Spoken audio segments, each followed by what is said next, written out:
Good afternoon, everyone, and welcome to the briefing on San Francisco COVID-19 status and changes to California Blueprint for a Safer Economy Tier Assignments session. Hosted by San Francisco Assessor's Office, the Office of Economic and Workforce Development, and the Department of Public Health. Produced by the virtual outreach team of the COVID Command Center. Some housekeeping. Today's meeting is being recorded. Audio and video. To minimize distractions, all participants will be muted and video is disabled. Video will be on for presenters only. Question and answer. To submit questions or comment, please select the chat button at the bottom of your screen and submit questions to Q&A moderator. The San Francisco COVID Command Center has a range of COVID-19 related collateral available to help ensure effective messaging around COVID-19 related safety guidelines. Businesses, schools, and community-based organizations can order posters and other materials free of cost in order to help keep staff, students, and the public safe. Please visit the website to order your materials. We will also place this website in the chat for your convenience. And now I'd like to hand it over to Assessor Carmen Chu. Assessor Chu, the floor is yours. Thank you very much, Elisa, and to the entire JIC team for helping to coordinate all of the items on the back end. To all of the folks who have joined us today, thank you very much for taking a minute of your time to join us at this important briefing. My name is Carmen Chu. I serve as San Francisco's elected assessor and most recently served as the city's co-chair for the Economic Recovery Task Force. One of the things that I've been working on very closely with the mayor's office, in addition to city leadership, Joaquin Torres, the Department of Public Health, has really been to help chart a course for our economic recovery. And of course, very germane to that is how it is that we potentially reopen or potentially have to roll back activities over time, given where we are with our local health indicators.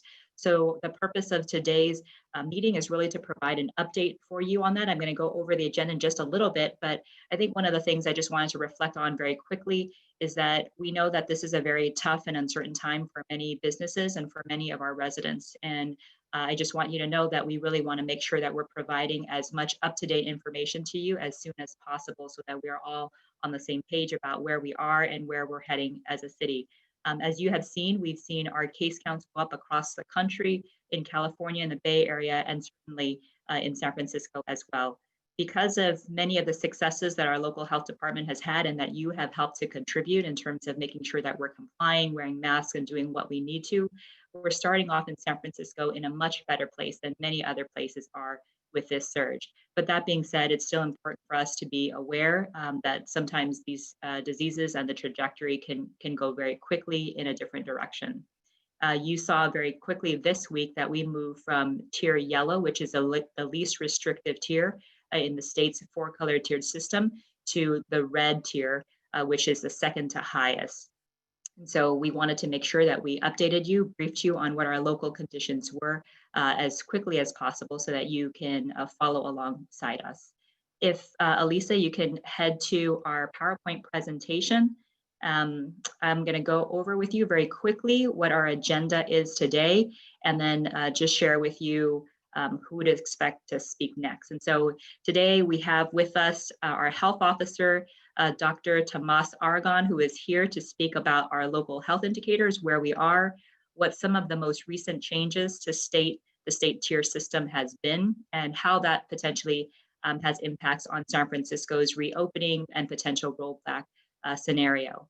After the doctor speaks, I'll be speaking a little bit about what the colored tiered system, if we move to a different, more restrictive tier, would mean for us in specific terms, in terms of the actual items or sectors and what that would mean for closures, openings, restrictive activities, etc. And then Joaquin Torres from OEWD, our director, will be speaking about some of the resources that are available for small businesses and for our residents. One note that I did want to share with you is that Dr. Aragon will only be able to be with us from 12 o'clock to 12:30 and has to leave pretty punctually at that time. We hope that we can get to Q&A by that point, but if we don't, please feel free to continue to submit your questions and answers through the chat function, and we will do our very best to follow up with you after the fact. So again, thank you very much for joining us, and I'm going to turn it now over to Dr. Aragon. Doctor? Okay, thank you very much. Uh, what I'm going to do is I'm going to give you a brief overview of what's happening at the national level, state level, and then dive into San Francisco.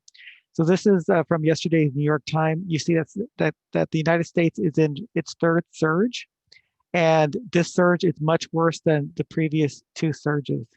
You'll see that there's been over 11 million cases, close to 250 million deaths. On a single day, we now have more than 160,000 cases. Dr. Walker at UCSF points out that if the United States had taken a more cautious approach that San Francisco has taken, the number of deaths across the whole United States would be around 44,000. So you can see that our interventions do make a difference, and it actually helps us keep the economy open by being more cautious. Next slide.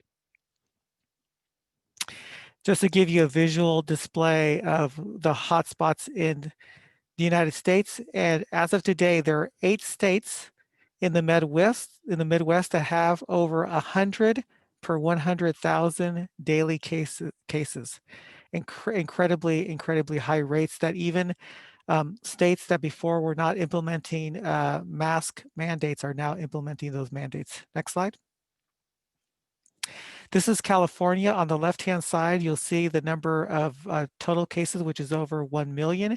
And you can see on the left-hand curve, you can see that we have this increase in cases. The percent positivity has increased to almost 5%. And you can see that the hospitalizations are now starting to increase. Los Angeles just announced today that they will be implementing a curfew on Friday. LA County is an example of a county that's been in purple, has never left purple, but because the rates are increasing, they are going to be implementing a business curfew, especially around dining and outdoor dining and bars. Next slide. And so several weeks back, the state had implemented a tiered system, and it's basically based on the daily case rate and then percent positivity, and whichever is worse is where you end up. So we had gone all the way to tier yellow. They discount or adjust the case rates depending on the amount of testing we do, because San Francisco does a lot of testing. Whatever unadjusted rate that we have, they multiply by 0.5. And what you'll see here on the left-hand side is that we now have 41 counties that are in the purple tier, the highest risk tier. And we have Marin, San Mateo, and San Francisco got shifted to the red tier. And so we were shifted back to two tiers. Next slide. I'm going to now go into more detail the San Francisco data. So currently we have close to 14,000 confirmed cases of COVID and 156 deaths. Next slide. And here is now our third surge.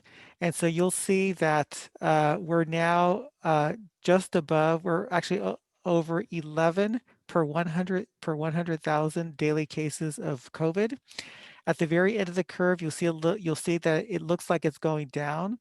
That's artifactual because there's delays in reporting, and once we get the full case count, those will likely continue to go up.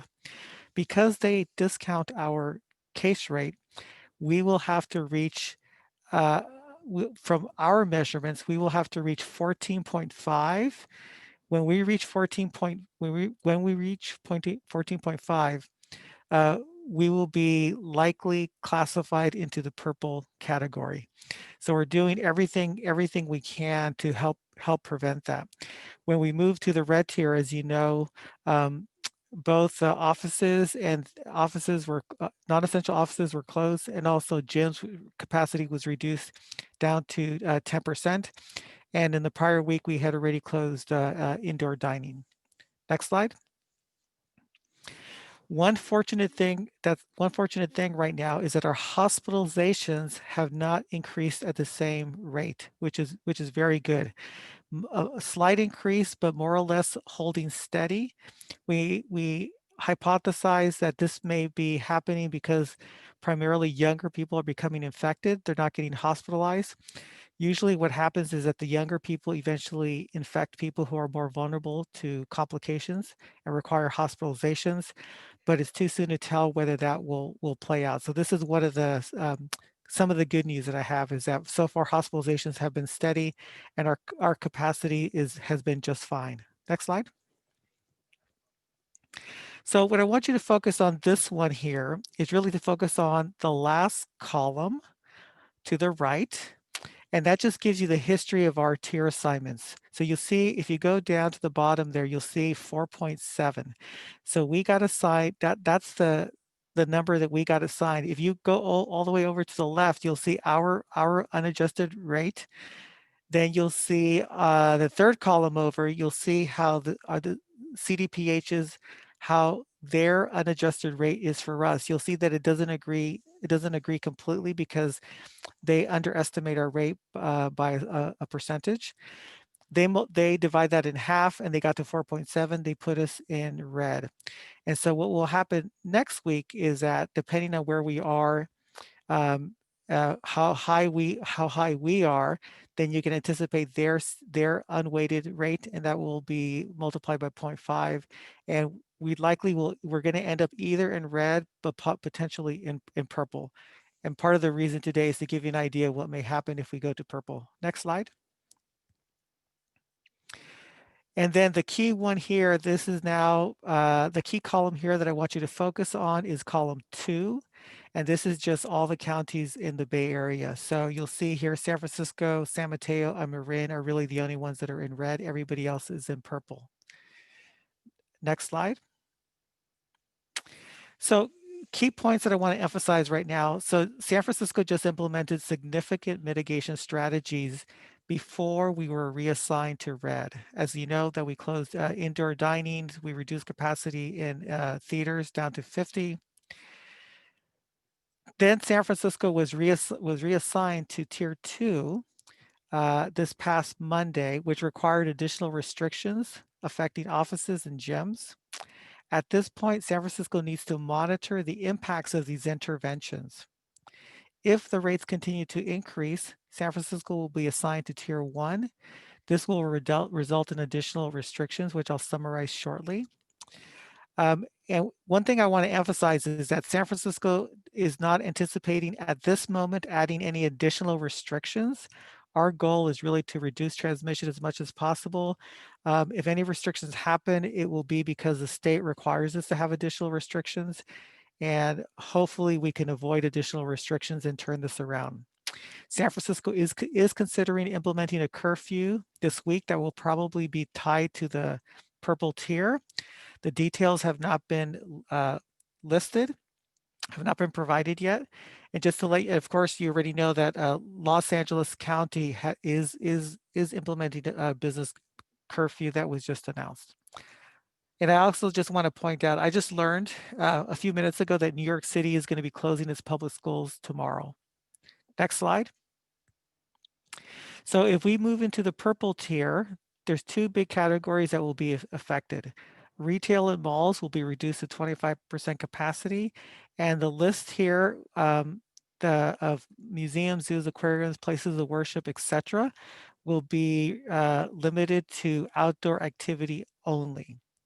And Carmen is going to go over that in more detail. There's a list. I won't spend more time on this because she's going to cover this in detail. Next slide. So the last thing I want to in the last two slides that I have is just to really emphasize, in order for us to turn this around, all of us, it's really, really critical.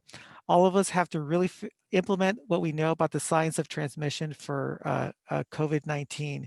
There's three big areas. One area is just business activity, right?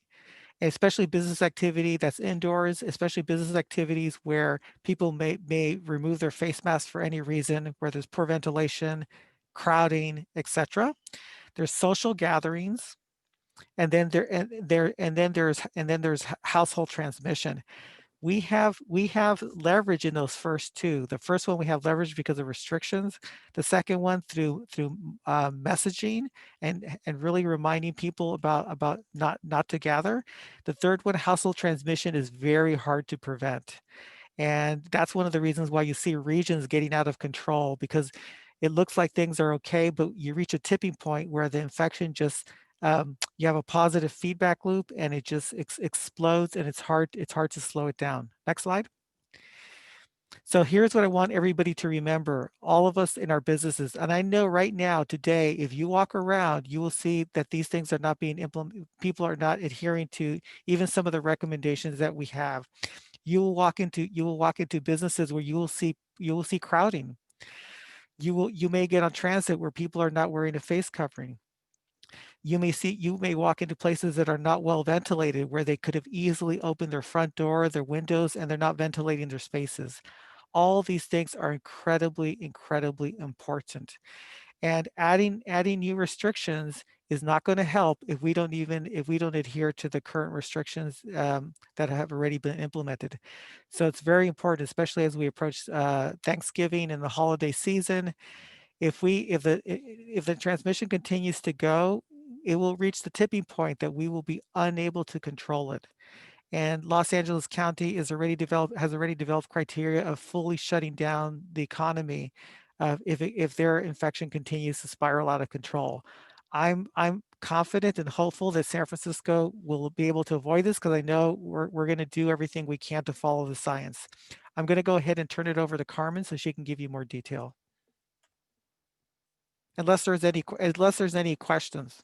Yeah, thank First. you, Dr. Argon. We are going to, I think if it'd be okay with you, we're going to entertain just a few questions Sure. that have come through for you, Sure. simply because we know that you've got to head off for just a minute. But before I turn it over to our moderator with some of the questions, just a few things for folks to know in terms of changes to the state structure.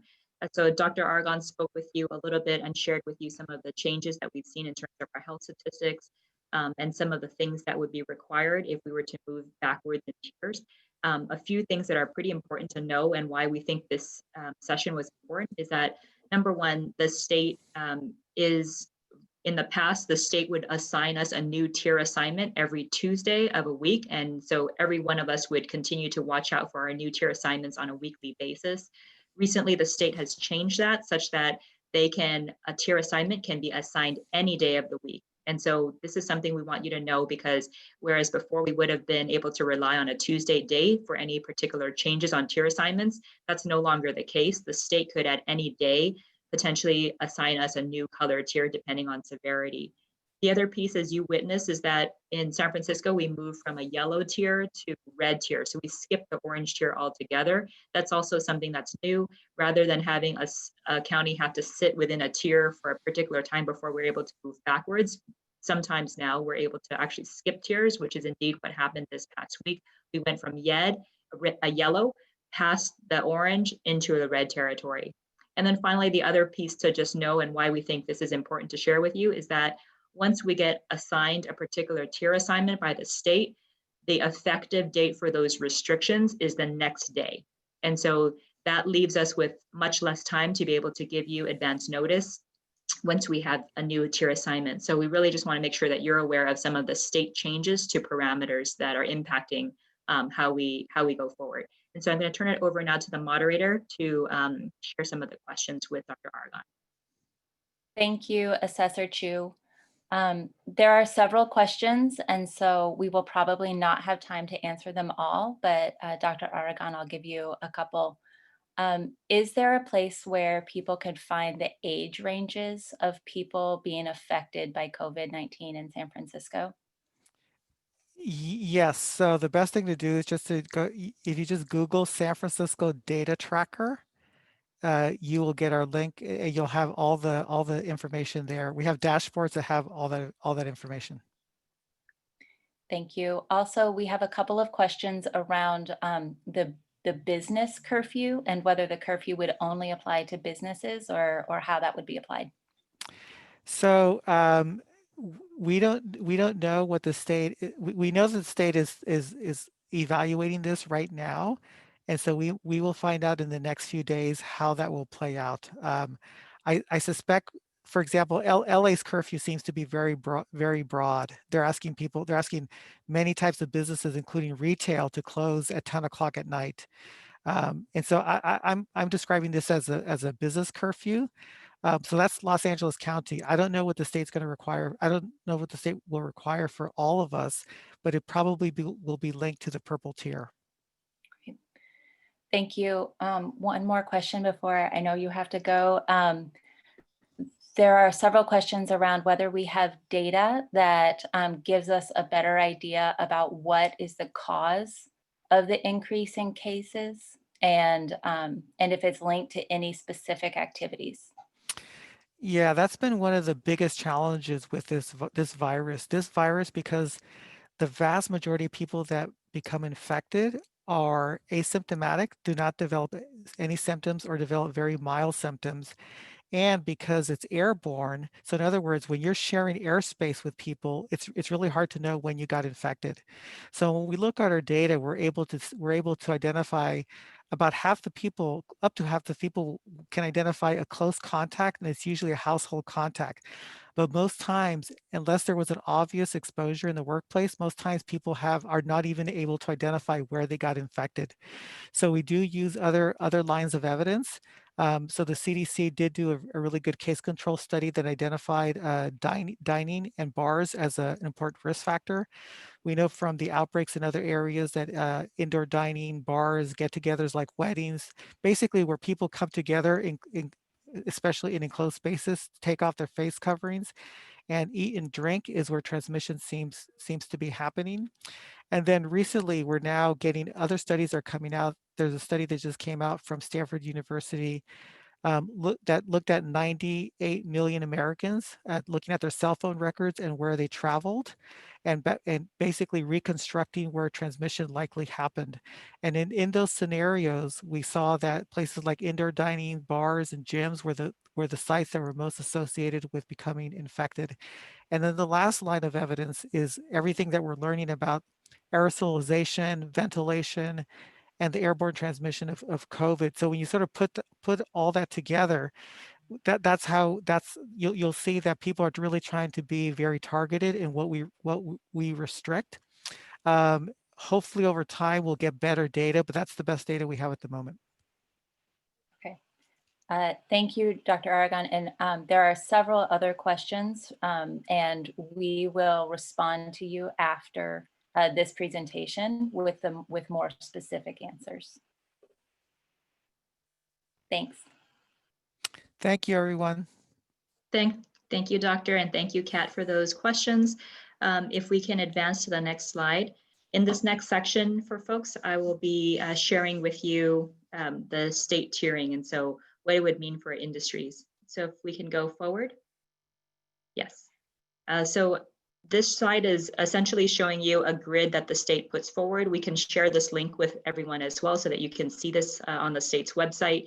Essentially, depending on what tier you are assigned, you are allowed to open different sectors at different levels and different capacities, potentially with different restrictions. What this red box is showing you is our movement from the yellow tier, so tier 4, to the red tier, the second tier, over a short period of time. So within a week, we jumped again and skipped the orange tier in terms of assignments. What I'm going to go through in the next few slides is going to be sector by sector, what the impacts potentially are, where we were, what we had to roll back when we went into red, and potentially what would happen if we went into a purple scenario.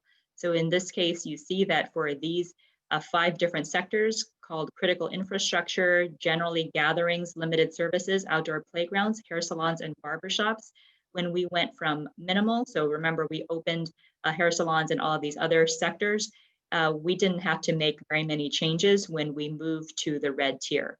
And that's because substantially they're very similar in terms of what the state requires of us.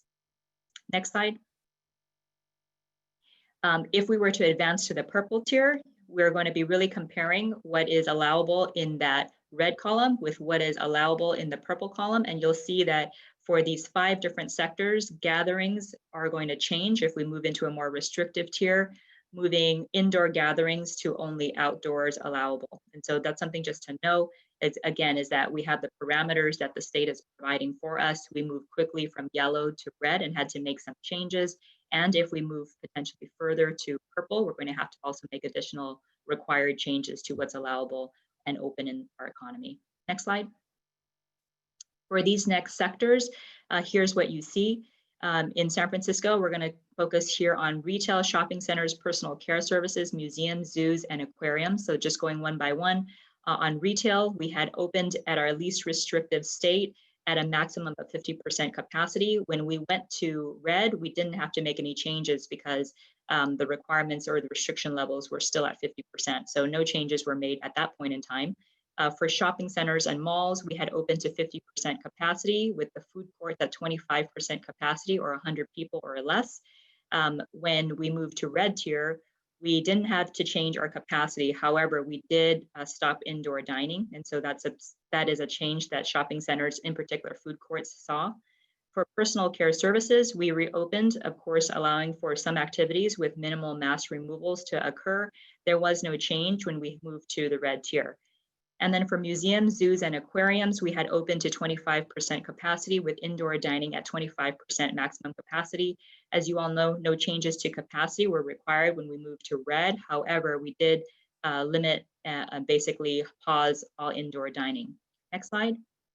If we were to move to a purple scenario, you will see that in terms of retail, we would have to move our capacity back from 50% to 25%. For shopping centers and malls, we would have to move that back to 25%. We already have closed indoor dining, so that has no impact for us. For personal care services, no impact necessarily, unless there are changes that the state makes that we're not aware of just yet. And then for museums, you don't see a circle here, but that would require us moving from indoor activities to outdoor museums, zoos, and aquarium services only. Next slide. For these next four, places of worship, movie theaters, hotels and lodging, gyms and fitness centers. So just taking a quick look at the red box, you'll see that for places of worship, we had opened to 25% capacity or 100 people, whichever is less, and outdoor gatherings for places of worship of 200 people or less. When we moved to red tier, there was no capacity change that we needed to make in this scenario. For movie theaters, we had 25% capacity opened up with no more than 100 people per screen with no food and drink. When we moved to red, we didn't have to change capacity. However, we did make it a little bit more restrictive, so maximum of 25% capacity with 50 or fewer people per screen, and of course, no food or drink continuing on. Hotels and lodging, we are still open in terms of our hotel industry and for leisure travel. However, a big difference and shift has been in the gym area. And so previously we had opened in hotels, gyms to 25% capacity, as well as indoor pools, just to know, and also indoor dining. When we moved to red, we had to return our gyms to a capacity of 10% or fewer than 50 people and no indoor dining. And then finally for indoor gyms and fitness centers, same logic as what we saw in the hotels. Again, 25% capacity was where we were at, and we had to roll that back to 10% capacity or 50 people or less with no indoor food service allowed. In the purple box, you see here some of the changes that would be required if we had to roll back. Places of worship, there would be a restriction for outdoor services only. However, there is a question about whether there would be one person to one person kind of service inside or for somebody to go in for prayers. So we'll have to clarify on that piece of it. For movie theaters, it would be required to be outdoors only. For hotels, the fitness centers potentially would have to close. And of course, for gyms and fitness centers on their standalone basis would have to be outdoors. And those would be required by the state. Next slide. For these next few sectors, restaurants, and under restaurants, I also want to be noting bars that serve food, wineries, bars, breweries, distilleries that don't serve food, and then family entertainment centers. You can see kind of where we were before. For restaurants and bars that serve food, we were open at indoor capacity of 25% with and or less than 100 people. At the maximum. We had not yet opened bars, breweries, though we were on track to do so previously. And then for family entertainment centers, we were on track as well to do some openings there as well. When we moved back into the red tier, as you know, we made in the city a choice to reduce the indoor dining services that were available in the county. And then no other changes were required because either they had not yet opened or did not have an impact. Next. So you'll see here, if we move from a red to a purple, restaurants would have to go outdoors primarily. That would be the biggest, biggest impact is that there would be no more indoor dining that would be available. For intents and purposes here, because we've already restricted indoor dining, there's not an impact necessarily to purple, but what it would mean is that if we wanted to roll that back at some point in time and open again, we'd have to get ourselves out of purple in order to do so. Next slide. For these next few, these are card room satellite wagering. That's not really applicable in San Francisco, so I'm going to skip that one. For offices, however, we had reopened to 25% capacity. When we went to red, we had to roll that back to minimum basic operations with no indoor dining, of course. And that will still be the same when you get to purple. Professional sports, we had opened that. You could see it's pretty much the same across the board. In San Francisco, we allow for potentially games for practice without audiences, so long as there's an approved health plan. Nothing has changed there so far. And then in terms of live audience sports, we had not yet opened that, and so we have no impact whether we move to red or to purple at this moment. Next slide. And then next slide. Finally, amusement parks. San Francisco doesn't necessarily have an amusement park. However, we do have standalone outdoor rides like a Ferris wheel, carousels, trains, those kinds of things at our zoo, for example. And so we had opened some of those items up recently. And of course, those are going to have to close when we moved to a red level. And of course, you can see that if we move to purple, no change there. It would be the same as if we were in red. So I think that primarily covers it. The bottom line that we wanted to really share with you is to include and make sure you understood kind of where we were in terms of our least restrictive area, where we had to move to when we hit to the red zone, and then if we went back to purple, what that would mean. And primarily it would mean limited capacity in some of the areas and further restrictions. So again, we'll share this link with you so that you'll be able to see this for yourself and follow it. I think there was a question that I saw about manufacturing and logistics. We definitely can share more information there, but so far no impacts on those at this moment. So with that, I'm going to turn it over now to Joaquin. I'm sure there's going to be many more questions, but I'll turn it over to Joaquin to provide some information to you about resources that might be available to businesses and to workers, and then we'll come back for Q&A. Joaquin? Great, thank you so much, Carmen, and to everyone who's joining today, and especially to the JIC for the infrastructure that you provided us with, and to Dr. Aragon. Very much want to thank all of the community leaders today and partners who have been critical to coordinating this effective response to COVID. And we know it's a very disappointing time right now for all of us as we're starting to see these rollbacks take place. But we thought it was very, very important, as Assessor Chu was mentioning to all of you, to make sure that you knew the changes that could rapidly take place so that you, like us, can be prepared in the event that that happens. We know how much our workers, our businesses, our nonprofits, and our institutions have been impacted during this time. We know that the rollback, like I mentioned, has been very disappointing. But just to keep in mind that we have been very nimble in providing resources to deal with the issues around recovery and issues around relief.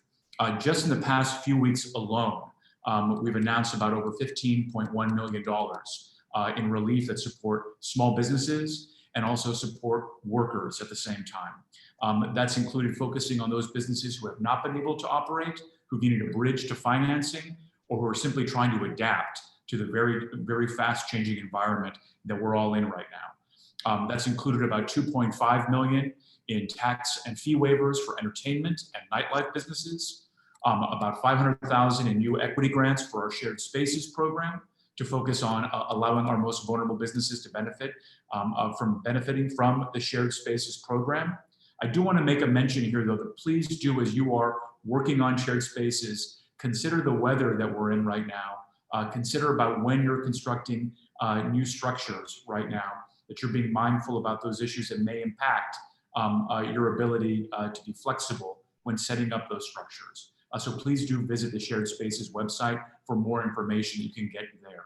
In addition to that, just general capital improvement dollars that we've made available through our SF Shines program that's been a focus just today in the New York Times as part of a national profile on resources that have been innovative during this time that cities like ours have been producing here. So we're very proud of that 1.6 million that we've made available through that program.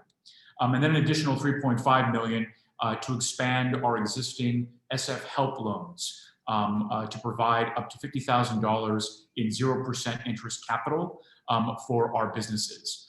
Please do visit our website, oewd.org, to get more information on these and any of our programs that support small businesses or our workers.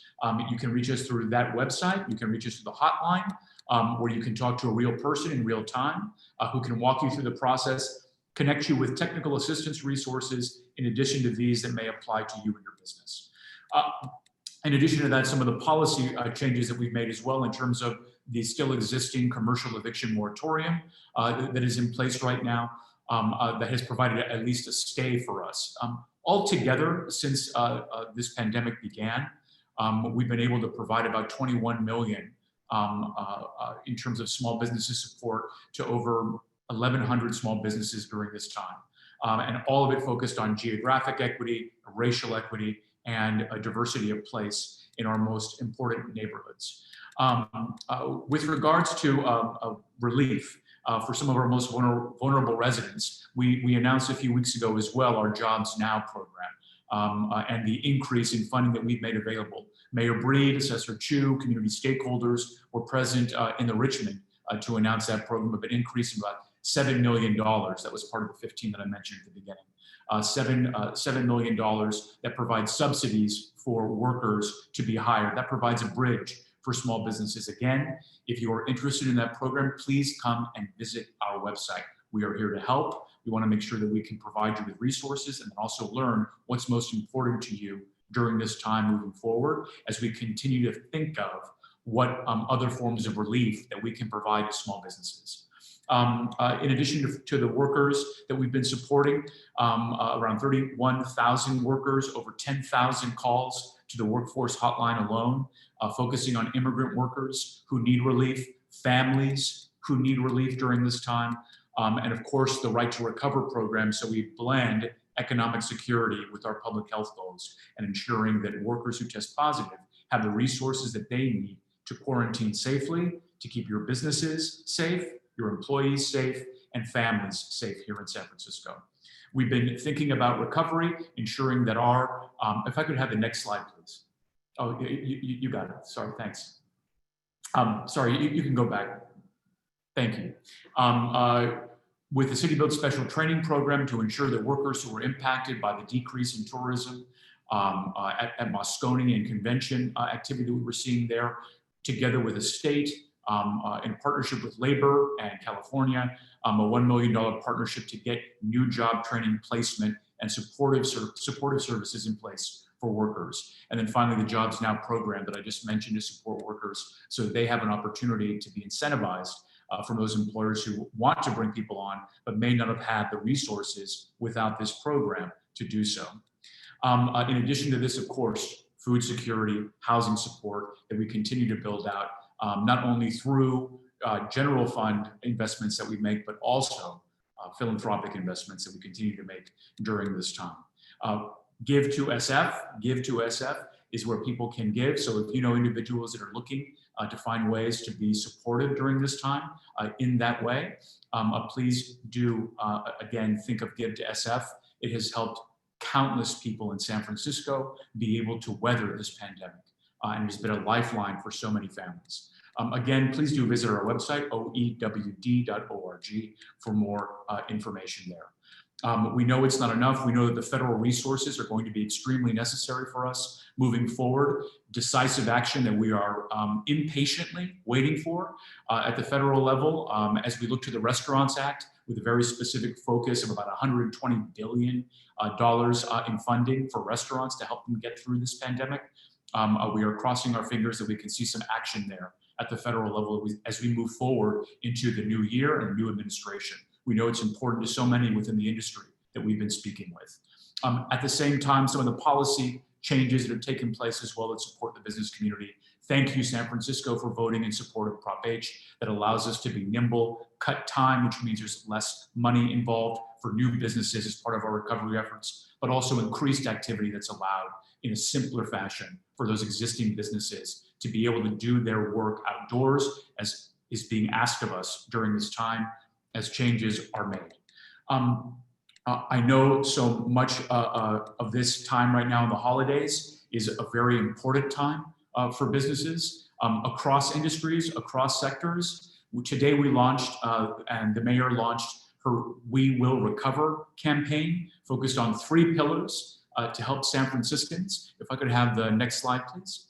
To help San Franciscans make thoughtful decisions over the holidays, supporting your local businesses. Please do visit Shop Dine 49 for more information about how you can shop safely, dine safely, whether it's going to be in person or you are making a conscious choice to support your neighborhood restaurants. Take the time, schedule some time. It makes a difference. Every single purchase makes a difference for our small businesses. We very much hope that you are doing that. You can read in the newspapers articles that are about businesses and neighborhoods that are providing great local products, great craft makers, great restaurants that truly do need your support during this time. So please, as you think about giving back to San Francisco, please do think about those small businesses that are essential for the cultural and economic vitality of our city. We know that we want to have a healthy holiday, a safe holiday, and please do continue the generosity that I know all of you hold in your hearts during this pandemic as we move forward into recovery. So with that, I'll hand it back over to you, Carmen. Thank you so much. Thanks, Joaquin. So I know that folks might be also putting in your questions to the moderator. So please do make sure that you put information or your questions in there. Of course, if there are any health related questions that are most appropriate to be answered by the health officer, we'll make sure to get that over to him. But in addition to that, if you have any questions about what you've seen today, I hope that you'll put the questions in. And if we can't answer it, we'll try to get an answer from other folks who know more. In terms of just kind of a recap of what we went through, I think as Dr. Aragon shared with you, we have trends that show that our case count is continuing to rise. There is a lag in our health data in terms of when we get the information for case counts. And so for the last few days, even though you saw on that chart that it looked like there was a small dip, we're not sure if that's a true dip or if that's simply reflective of the fact that we haven't seen all the data come through yet. So we're closely monitoring that to make sure that we're seeing that. If San Francisco's case count gets up to 14.5, we think roughly by our estimates, we think that will potentially put San Francisco at a purple tier, which would require that we would have to roll back further activities by the state. And so again, a few big changes from the state, aside from kind of where our health trajectories and the numbers are going in terms of the case counts, is that the state has also made it such that the announcement on our assigned tiers is not going to be limited to only one time a week on Tuesday. It could happen at any time, which we're not sure when the next announcement will be. In addition to that, there is a requirement per the state that once they are assigned or once we are assigned to different tier levels, that we are mandated to meet the requirements of their restrictions the next day. So again, just wanting to make sure that folks are aware of some of the new parameters and the quick timeline potentially that those changes would have to be put into effect because of some of the state changes as well. The other thing just to reiterate is that in every single tier that we're assigned, again, they tell us sector by sector what potentially can open and at what capacity. If we are to move to a purple tier at some point in time, it would necessitate that we move a lot of or have to close potentially a number of indoor activities and have to only do outdoor activities in addition to reduce capacity in some of the areas. So the charts that I showed you earlier shared with you industry by industry some of those items. I'm aware that there's a few questions that are coming in that may not have been necessarily covered in those slides. And so happy to make sure that we get that information to you. If you put your questions on the chat to make sure that we have the right information that we've shared with you. On top of the state mandated requirements in terms of what can open at the different tier levels, also be aware that the state also puts out general other guidance such as the the kinds of gatherings that can happen. And those are kind of restrictions that hit on top of everything else, on top of this matrix. And so just something for folks to be aware of. So I'm going to turn it over to Kat. Do we have any questions that Joaquin or I can answer at this moment? I believe that we do. Thank you both.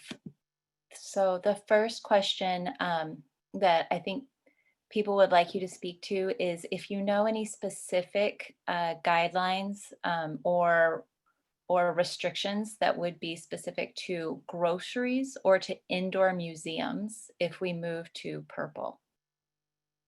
I'm not sure of any in particular just yet, though we're going to be continuing to watch at the state level. So if that person can be more specific about something you may have heard about, then we can be more direct in trying to figure that out with you. It sounded as though they just missed the information as to whether indoor museums would be allowed to operate, and I see. And same question for groceries. Yeah, grocery stores, remember, so like supermarkets and grocery stores were deemed essential services from the beginning. So even when San Francisco and much of the state went into a very strict shelter in place scenario, grocery stores and other essential businesses like pharmacies and so on were able to continue operating even during that time. So just to know that, I would imagine that that is likely to continue in terms of grocery stores being categorized as an essential business. In terms of museums, currently we're open at 25% capacity with no indoor dining. If we were to move to a purple tier, the state requires that what is only allowed is outdoor museum services. So any indoor museum services would be prohibited at that point if we had moved to a purple tier, and that's what the state framework requires. And then, Carmen, we're getting some questions as well around some clarity that the restaurant community is asking for, that outdoor dining still is permitted under the purple tier, that outdoor dining is still permitted under the purple. Correct. That is correct. So even if we were to move to a purple tier, outdoor dining is allowed currently under the state's framework. It's always possible that the state could change it, but right now that's what it says. Thank you. And I think that you said this, but just for clarification, all of the information that you presented, Assessor Chu, about the tiers, that was specific to the state, correct? And not any county modifications? Yeah, so when you saw the spreadsheet in front of you, all of the things that were part of the grid comes directly from the state. So it was essentially a cut and paste of the state's grid system. And so you can see that there was a lot of, it was very general and high level. You also noted on the spreadsheet that it also included some red text on top of those grids. And that was to try to capture some of the San Francisco specific items associated with it. So remember, when we have those different tier systems, San Francisco and every single county can potentially be more restrictive than what the states allow, but we can't be more permissive. And so in some instances, San Francisco has chosen to be a little bit more careful and more conservative versus where the state was. So you saw that in some of the capacity, for example, where we had opened up retail, for example, to 50%, but we didn't have to change or roll that back when we moved back to a red tier. Thank you. Another question, if either of you can speak to this, is if you're aware of the travel policy for employees who are traveling out of state. For San Francisco employees? Yes. Or just travel restrictions? We probably, if that individual who put the question in would like to provide your email address, we'll make sure to send you our latest travel advisory if that's what you're asking for. And then, Joaquin? yes, and then also in the slide that was presented as well, you can visit the sf.gov We Will Recover site, and there will be some information on holidays at home, which provides guidance and includes some information around travel as well at our SFgov site. Thank you. And just to the participants, we will not be able to answer all of the questions today. I am tracking all of the questions that have been sent to me, and we will be following you up with you after the meeting to respond. But for the panelists,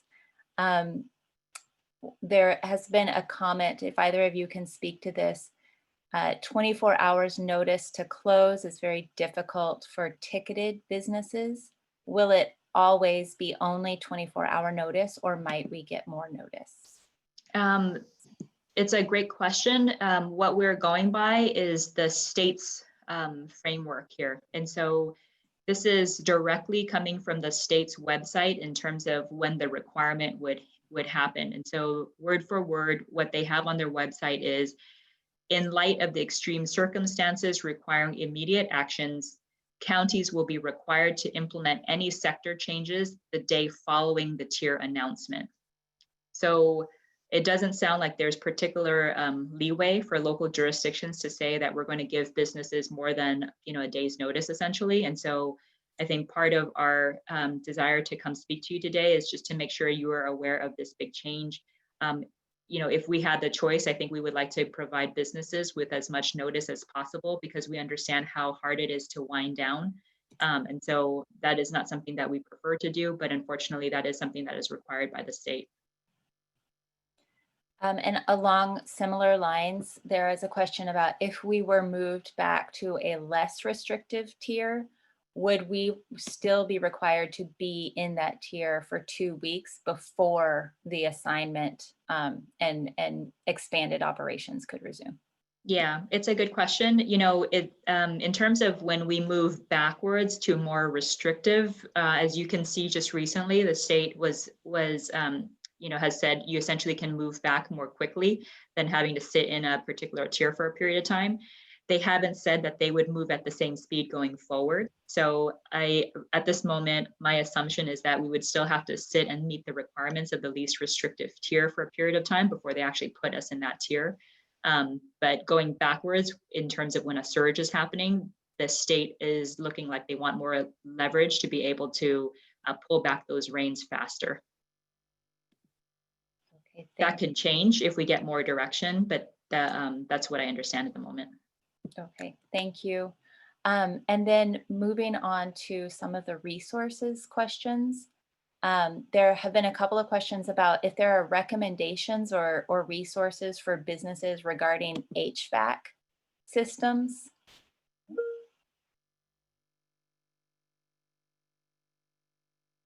Tomorrow, we're going to be holding a webinar, and we will put the time and information in the chat section with regards to that guidance that will be provided on ventilation.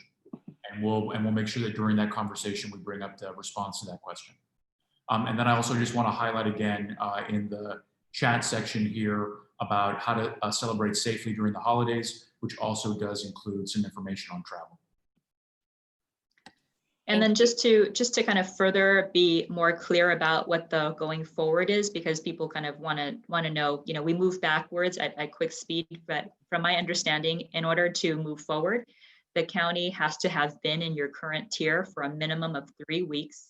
And then the county must have met the criteria for the least restrictive tier or the next less restrictive tier for 2 weeks prior before they get moved into it. So that's the current going forward requirements. Great, thank you. And then a question, will the closed streets program still be allowed in purple? Yes, currently the shared spaces program, which is primarily outdoor activities, can still operate under a purple tier assignment. And another question about resources. So much of the relief seems to be going to restaurants and bars. Are there grants or loans or additional relief programs available for other industries like personal services? Certainly, yes. They are not only focused on restaurants and bars. There was very specific relief provided to nightlife entertainment. Why was that the case? Because they have not been able to operate in the same way, if at all, than other industries. Many of our grants, many of our loans have been focused, in addition to the $3.5 million that I mentioned before, that are eligible for personal services and other businesses as well. That would include gyms, other personal services, other small businesses, retail businesses, etc. And again, you can find that information on our website, more information about our loan programs at oewd.org. And in addition to what city resources we have, we also list what other private resources are made available. We know that, for example, Salesforce has an additional grant program. It's open for applications until November 25th, I believe. And we have some of that information on our website as well. Kat, we've received, I know, generally a fair amount of questions around adult and youth league sports and recreational sports. So I just wanted to let folks know we have been expecting the state to provide additional guidance in terms of direction.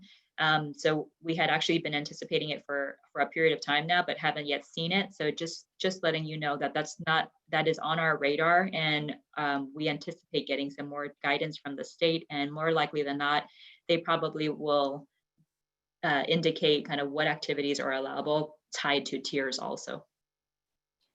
Thank you. And I'll ask one last question before our time is up. But again, I will be saving all of these questions and responding after the meeting.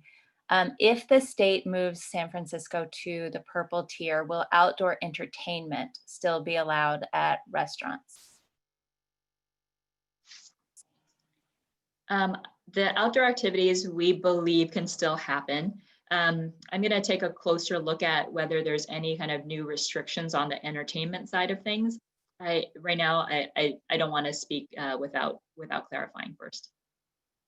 I don't want to speak. Okay. Joaquin, do you have any insights on that? You might be following that one a little bit closer. No, the same response, Carmen. We have not seen anything that specifically says that the jam permits are not in effect or that entertainment is not allowed outside. What you're seeing is that more and more outside activities are allowed. In terms of what happens from the state guidance that might curtail that, we don't know yet. As Carmen was saying, that could change. Right now, we have not heard that specifically, but we've also heard from the health officer that no additional restrictions beyond what we discussed today along those lines are being considered today.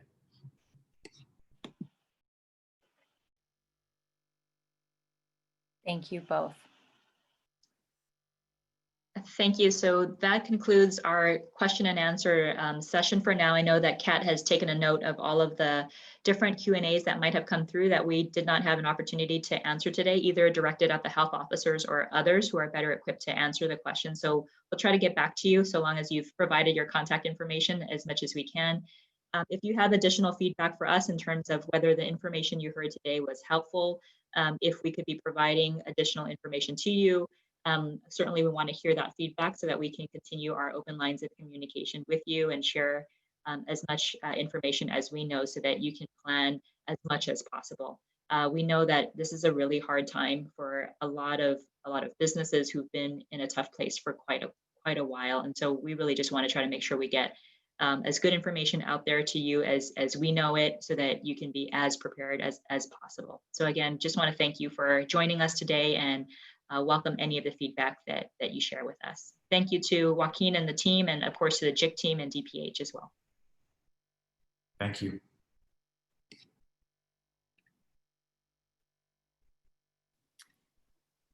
Thank you for joining briefing on San Francisco COVID-19 status and changes to California Blueprint for a Safer Economy tier assignments session. For more information, please contact Annie Ma of the San Francisco Assessor's Office at annie.ma@sfgov.org. That's ANNIE.MA@sfgov.org. Thank you, everyone, and have a great day.